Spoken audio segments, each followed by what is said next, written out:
Convicted killer Michael Bell appearing in court this evening for an evidentiary hearing. Bell was found guilty of shooting and killing two people, getting in a car outside of a liquor lounge in 1993. He says he thought he shot his brother's killer, but it turned out to be that man's half-brother. The death row inmate is scheduled to be executed on July 15th for the murders of two people.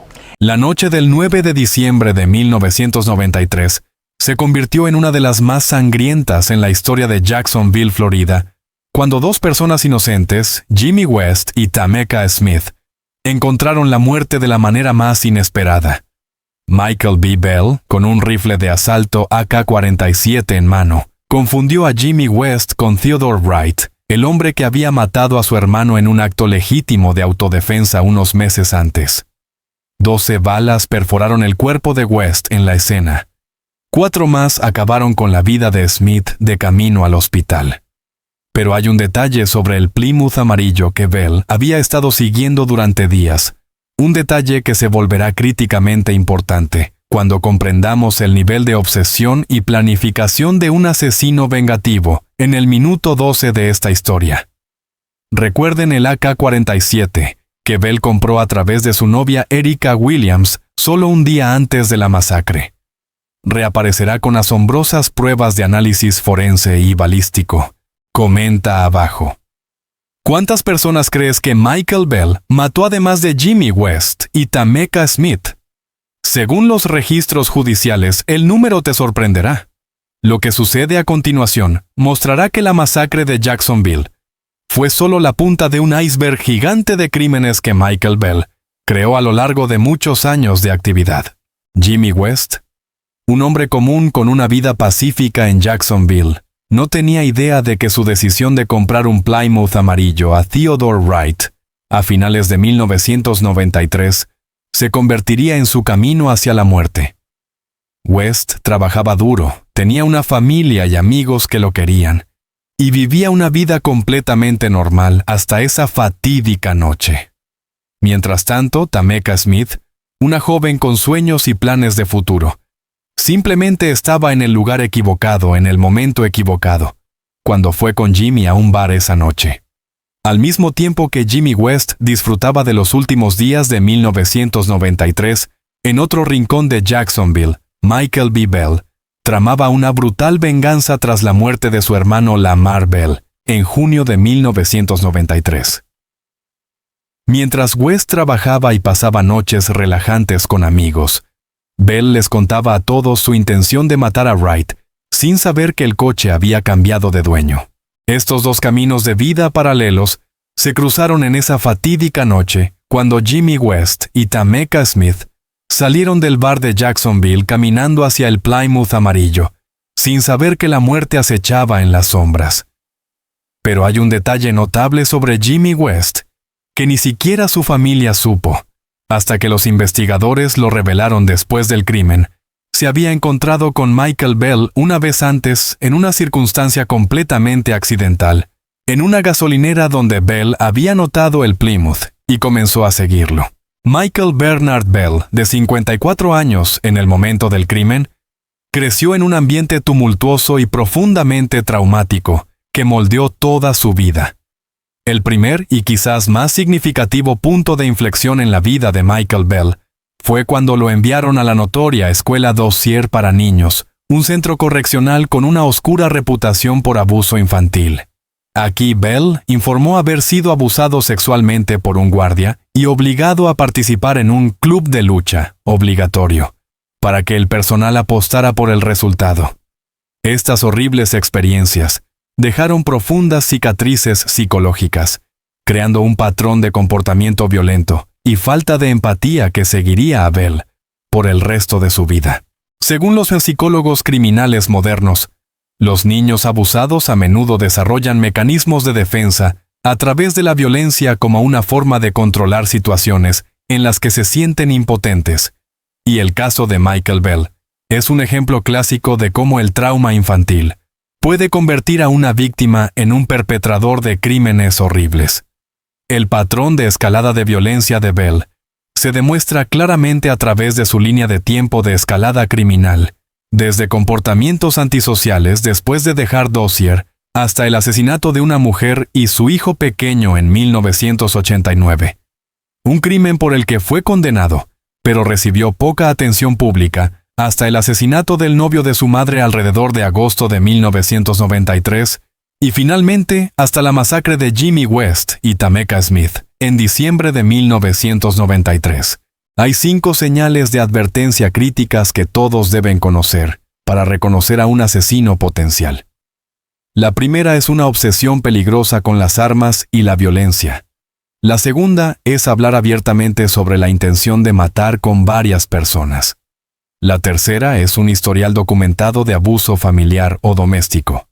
La cuarta es una completa falta de empatía por las víctimas de la violencia. Y lo más importante, tener un plan específico y preparar armas para llevar a cabo esas intenciones violentas. Desde la perspectiva de Jimmy West y Tameka Smith, la noche del 9 de diciembre de 1993 comenzó como cualquier otra noche de fin de semana en sus vidas normales.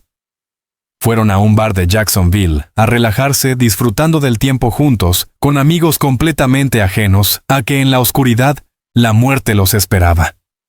Cuando los tres salieron del bar alrededor de las 11 p.m., Jimmy West los guió hacia su Plymouth amarillo, el coche que le había comprado a Theodore Wright, sin saber que esto lo convertiría en el objetivo de un vengador ciego y brutal.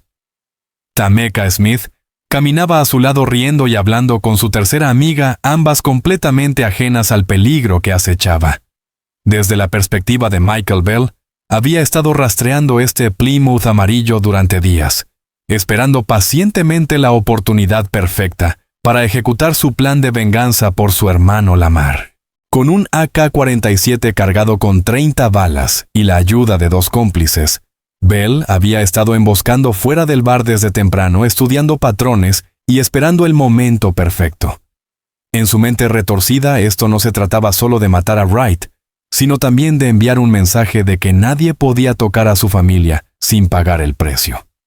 Cuando vio a las 3 personas dirigiéndose hacia el coche, se acercó a la puerta del lado del conductor, con la determinación de venganza que había estado hirviendo durante 6 meses. Desde la perspectiva de los testigos, una docena de personas esperando en el área frente al bar se convirtieron en observadores involuntarios de una de las masacres más brutales en la historia de Jacksonville. Vieron a Bell con un arma grande acercarse al coche y comenzar a disparar a quemarropa, creando una escena de guerra, con 12 balas perforando brutalmente el cuerpo de West y 4 balas matando instantáneamente a Smith. La tercera mujer solo escapó de la muerte gracias a un reflejo rápido de tirarse al suelo. También presenciaron a Bell disparando indiscriminadamente hacia la entrada del bar, como un loco, casi causando más víctimas en la multitud en pánico. Desde la perspectiva de las familias de las víctimas, la noche del 9 de diciembre de 1993 fue el final abrupto del mundo tal como lo conocían.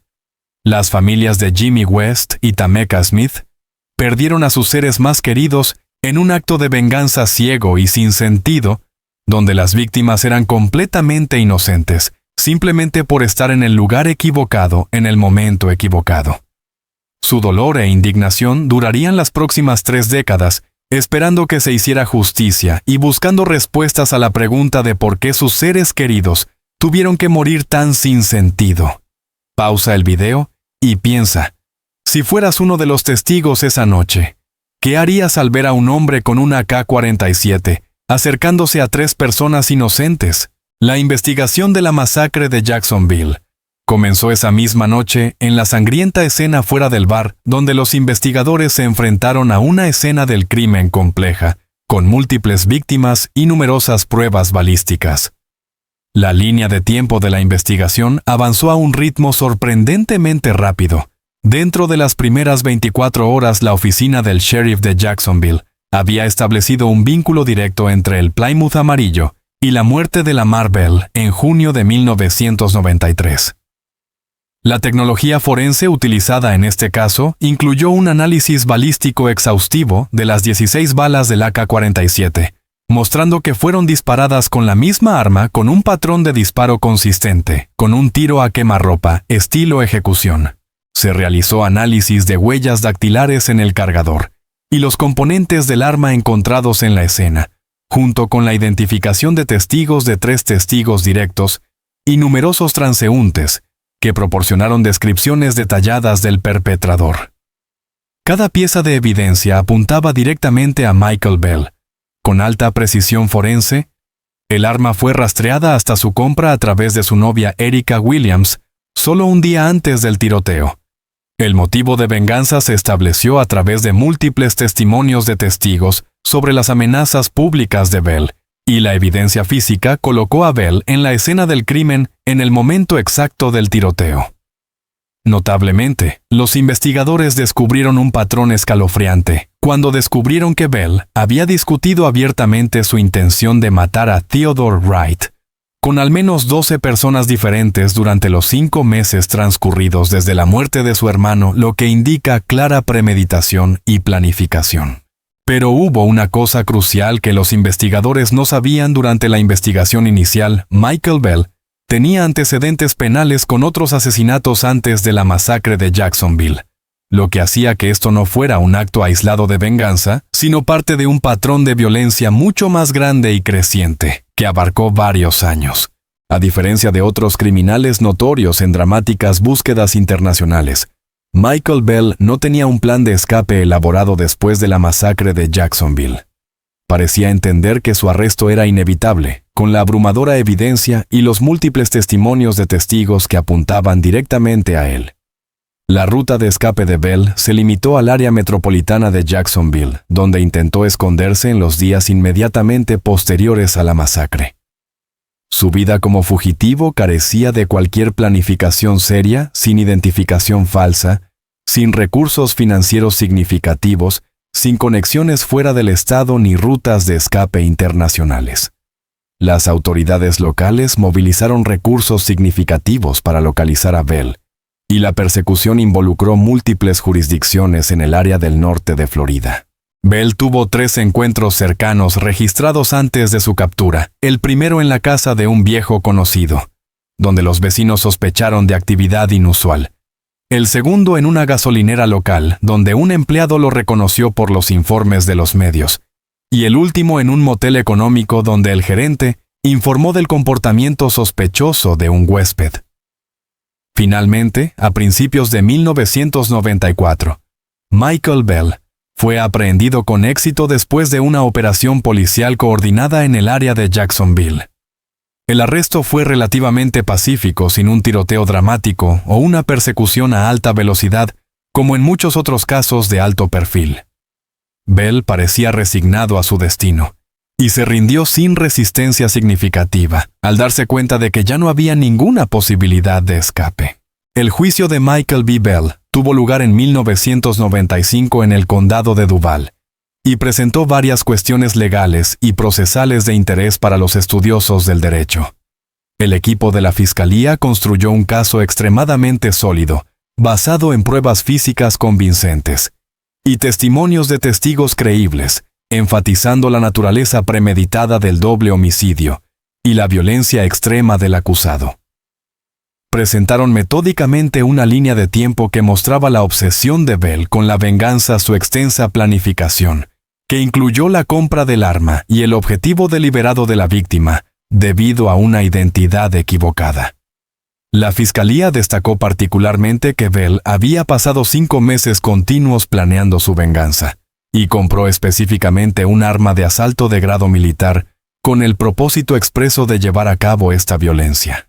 Desde un punto de vista legal, esto se consideró un caso claro de asesinato en primer grado, con múltiples factores agravantes, según la ley de Florida: premeditación y deliberación, uso de un arma de fuego durante la comisión de un delito grave, múltiples víctimas, y riesgo significativo para los transeúntes durante el tiroteo público.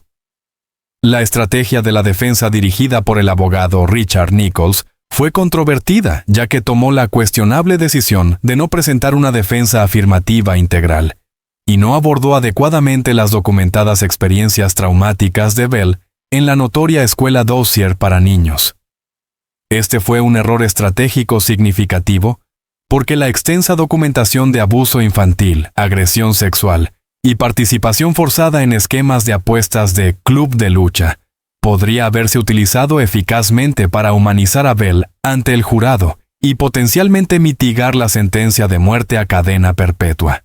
La fiscalía también empleó tácticas cuestionables, incluido lenguaje con tintes raciales, describiendo a Bell como un individuo que vivía según la ley de la jungla, ante un jurado predominantemente blanco, lo que plantea serias dudas sobre la imparcialidad y el posible sesgo en el proceso judicial.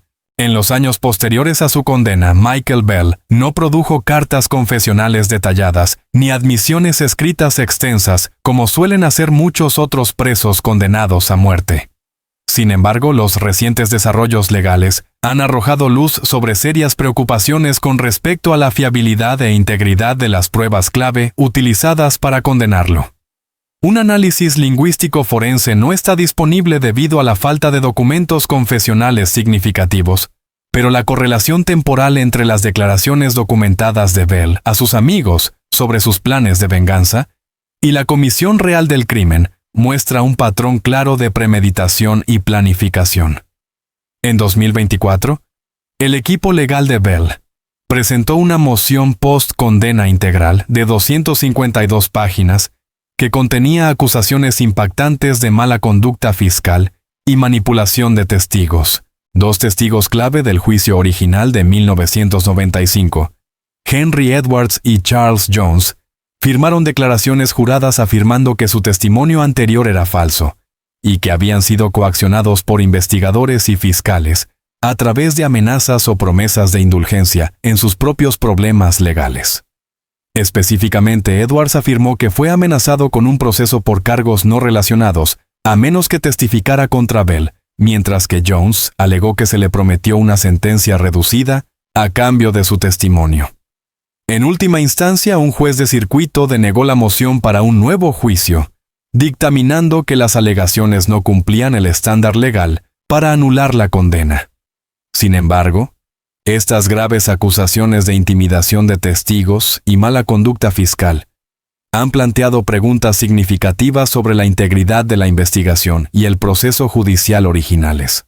El 14 de julio de 2025, exactamente 24 horas antes de su ejecución programada, Michael B. Bell pasó su último día en el corredor de la muerte en la prisión estatal de Florida, con lo que el personal de la prisión describió como una aceptación resignada de su destino inevitable.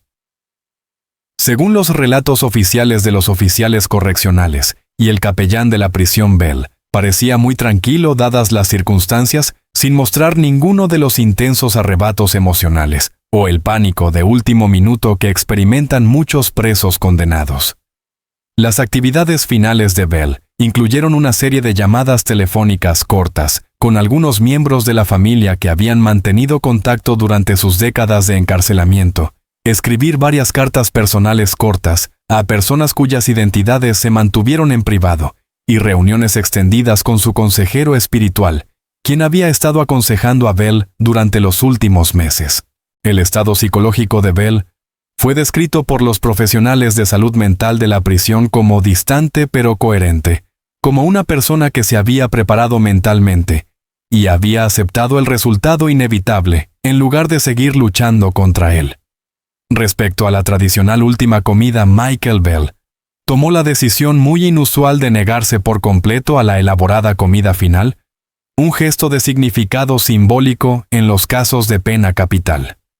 En lugar de solicitar sus platos favoritos o comidas significativas, Bell optó por tomar solo agua y la ración estándar de la prisión que se proporciona a los reclusos de la población general. Esta negativa a un trato especial en su última comida podría reflejar varios factores psicológicos: un genuino sentimiento de culpa por sus crímenes, una aceptación de que no merecía un trato especial, una pérdida de apetito debido al estrés o una declaración filosófica de rechazo de las comodidades finales. En la cámara de ejecución de la prisión estatal de Florida, exactamente a las 6:00 p.m.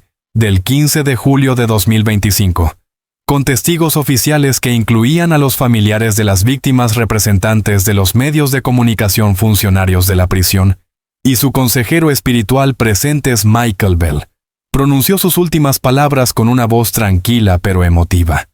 Su declaración final exacta fue registrada como: Lamento profundamente lo que les pasó a Jimmy West y Tameka Smith. No merecían morir allí. Espero que sus familias puedan encontrar la paz que les quité. Estoy listo para enfrentar las consecuencias de mis acciones.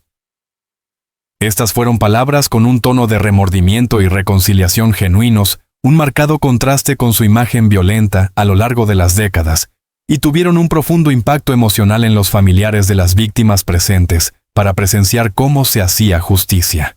El proceso de ejecución por inyección letal se llevó a cabo de manera clínica y pacífica según el protocolo del Departamento Correccional de Florida con Bell, perdiendo el conocimiento en cuestión de minutos y siendo declarado oficialmente muerto a las 6:18 p.m. Con la muerte de Michael B. Bell, un capítulo sangriento y doloroso en la historia de Jacksonville, finalmente se cerró lo que trajo un final simbólico para las familias de Jimmy West y Tameka Smith, después de 32 años de dolor, batallas legales y espera de que se hiciera justicia. Hoy las familias de Jimmy West y Tameka Smith finalmente pueden comenzar el proceso de curación después de más de 3 décadas de dolor no resuelto y prolongados procedimientos legales. La ejecución de Michael Bell ha traído una sensación de cierre, sin embargo, las cicatrices permanentes de su pérdida sin sentido quedarán grabadas para siempre en sus corazones y recuerdos. El impacto continuo de este caso se extiende más allá de la tragedia personal, para incluir cambios significativos en los procedimientos de pena capital de Florida, y una mayor supervisión legislativa con respecto a la fiabilidad del testimonio de los testigos en casos de pena capital. En cuanto a los elementos no resueltos, aún quedan preguntas significativas sobre crímenes adicionales que Bell pudo haber cometido, pero que nunca fueron procesados o investigados a fondo. Los otros 3 asesinatos por los que fue condenado posteriormente una mujer y su hijo pequeño en 1989, y el novio de su madre unos 4 meses antes de la masacre de Jacksonville, contienen detalles misteriosos y posibles conexiones con otros casos sin resolver que nunca fueron explorados completamente por las fuerzas del orden. Además, las recientes acusaciones de mala conducta fiscal en el juicio de 1995 han abierto importantes discusiones sobre una reforma integral del sistema de justicia penal para prevenir violaciones procesales similares. Los cambios en los procedimientos policiales incluyen una mayor protección de testigos, una supervisión más estricta de las tácticas fiscales y una mejor documentación de los procesos de interrogatorio para garantizar la integridad. El impacto en la comunidad en general incluye una mayor conciencia sobre el ciclo de violencia arraigado en el trauma infantil, la importancia de los programas de intervención para jóvenes en riesgo, y la necesidad de mejores recursos de salud mental dentro del sistema correccional. Si tiene alguna información sobre posibles víctimas o casos sin resolver relacionados con las actividades de Michael Bell en el área de Jacksonville, desde finales de la década de 1980, hasta principios de la década de 1990. Las fuerzas del orden le animan a ponerse en contacto con la línea directa de la oficina del sheriff de Jacksonville. Cualquier información que tenga, por pequeña que parezca, podría ayudar a consolar a otras familias que aún pueden estar buscando respuestas sobre sus seres queridos perdidos a causa de la violencia.